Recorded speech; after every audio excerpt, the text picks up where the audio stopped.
I tried to host my first Thanksgiving alone, and it was an absolute disaster. Part 5. When the food arrived, we couldn't believe our eyes. It was like a Thanksgiving miracle. The turkey was golden brown, the mashed potatoes looked creamy and smooth, and the stuffing was perfect. The cranberry sauce even had that perfect jelly texture. It wasn't the homemade meal I had planned, but it was good enough to make my stomach growl in anticipation.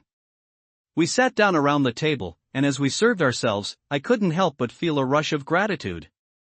Not for the meal, but for the people around me. My friends had stuck with me through the chaos, making the best of a situation that could have easily turned into a disaster. They didn't care about the mess I had made in the kitchen. They were just happy to be together. I watched as everyone dug in, laughing and chatting about the most ridiculous moments of the day. We all agreed that this would be one Thanksgiving we'd never forget. Sure, it wasn't the meal I had envisioned, but in many ways, it was better. The laughter, the stories, the wine, it all made the food taste even better.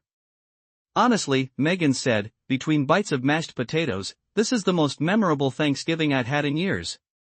Same here, I said with a smile, taking a bite of turkey. Who knew takeout could taste so good?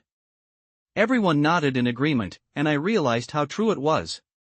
We didn't need the perfect turkey, the perfectly set table, or the flawless side dishes. What mattered was that we were together, celebrating the holiday and each other's company. After we finished eating, we moved to the living room and started talking about our Thanksgiving traditions.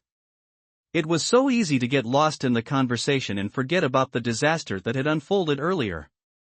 We made plans for next year. Everyone agreed to pitch in and bring a dish. We laughed about how we might try to cook the turkey again, or maybe not. As the evening wore on and the wine flowed, I felt an overwhelming sense of relief. Thanksgiving wasn't about the perfect meal or the flawless execution. It was about taking the time to appreciate the people in your life, no matter what happened in the kitchen.